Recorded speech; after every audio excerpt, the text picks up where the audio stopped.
Yan naman ay nakahain pa lang sa piskal, no? So, for evaluation pa yan, for preliminary investigation pa yan. So, sa atin, we will just go on with our plan na kung i-present naman sila, meron na kaming, syempre, pinlano dyan pagdating sa cross-examination. So, etong mga perjury complaints, hindi naman siya nakaka-apekto dito sa impeachment.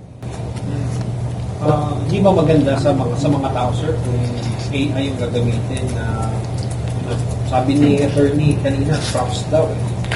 Kasi hindi natin ma-determine yung accuracy kung ganun ba talaga ang itsura ng 125 million. And to be honest, ako personally, I have not seen 125 million in person. So, yun lang talaga yung concern natin, no? Yung pagdating sa accurate depiction.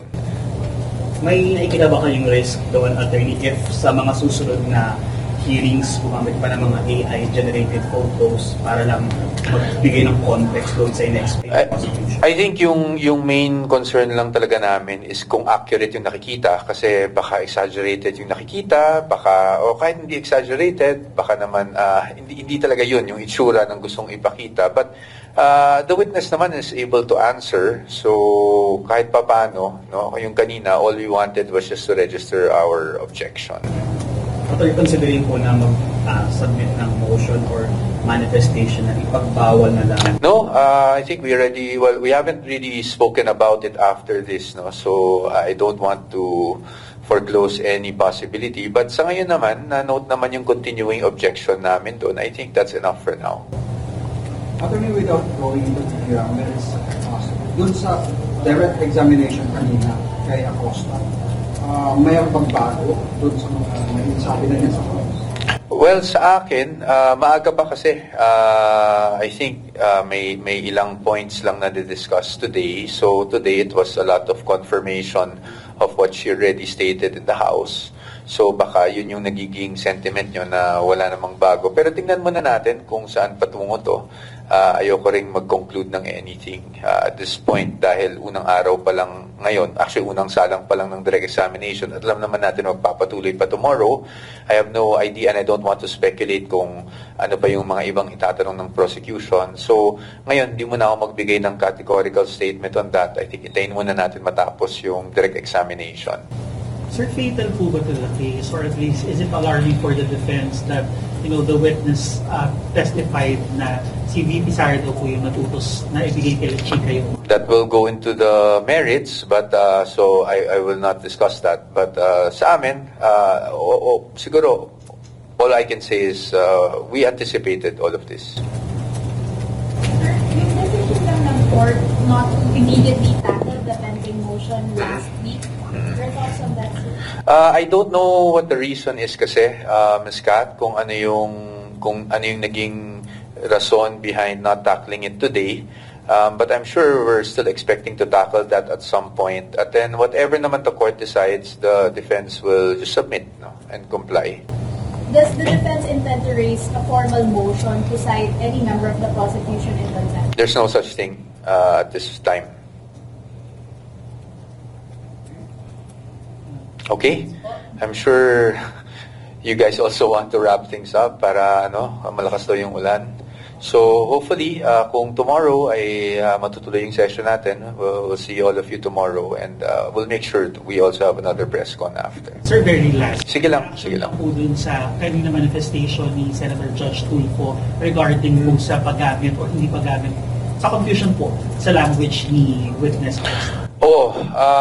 Well, naintindihan ko naman si Senator Judge Tulfo, of course, doon kasi nagiging medyo matagal kasi yung exchange kanina. Kahit naman I think tayong mga hindi nakakaintindi ng Bisaya, nahihirapan din tayo to follow. But the witness is more comfortable daw with Bisaya. I am not sure, but I remember kasi I was also in the committee hearing sa House. I think during that time, she also wanted to speak in Bisaya but was requested to speak in Filipino or English. So consistent naman yung witness as far as I remember. No? But the presiding officer has already asked also the witness to try to speak in Filipino and English, and that's why I think nagko-comply naman yung witness. But we'll try to address that in cross if ever, yung issue na yan. Sorry, given that predicament, do you intend to change your lawyer for cross? No? Someone who is more fluent perhaps in her language. Bisaya? Yes. No, not really. Kasi kanina nagsabi na rin yung ating kagalang-galang na presiding officer na kung pwede try to do it in English and Filipino. No? And if there are just instances na kailangan magbisaya ng witness because she's more comfortable, edi doon na lang siguro tayo magkakaroon ng konting lull for the translation. But at this point, we do not think that there's a need to change the council on deck. Okay, sige.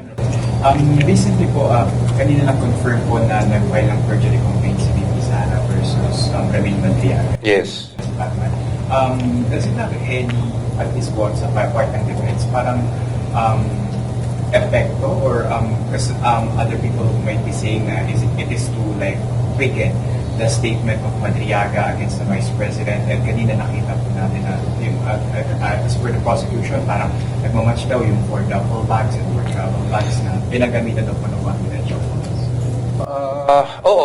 Sa atin, pagdating sa atin, we don't see any major impact on the impeachment trial. Meaning, ang ibig sabihin nun, if they are to present Mr. Madriaga, we will still have to cross-examine in accordance with our plan. No? Yung, as I understand it, the perjury complaint is just a second complaint. No? Kasi may nauna ng perjury laban sa kanyang ating Vice Presidente. And the second perjury complaint is in relation to the supplemental affidavit. Kasi kung naalala nyo sa House, yung unang perjury complaint kasi dun sa affidavit niya, bago pa nagkaroon ng proceedings sa Committee on Justice, di ba? And then nung siya ay nag-appear before the Committee on Justice, maliban dun sa unang affidavit, nagkaroon pa ng second affidavit. So I think yun yung pinanggagalingan kung bakit kinakailangan mag-file ng second perjury complaint. Now sa atin naman, yan naman ay nakahain pa lang sa piskal. No? So for evaluation pa yan, for preliminary investigation pa yan. So sa atin, we will just go on with our plan na kung i-represent naman sila, meron na kaming syempre pinlano dyan pagdating sa cross-examination. So etong mga perjury complaints, hindi naman siya nakaka-apekto dito sa impeachment. Okay, thank you. Thank you very much po. Magandang hapon po sa inyong lahat.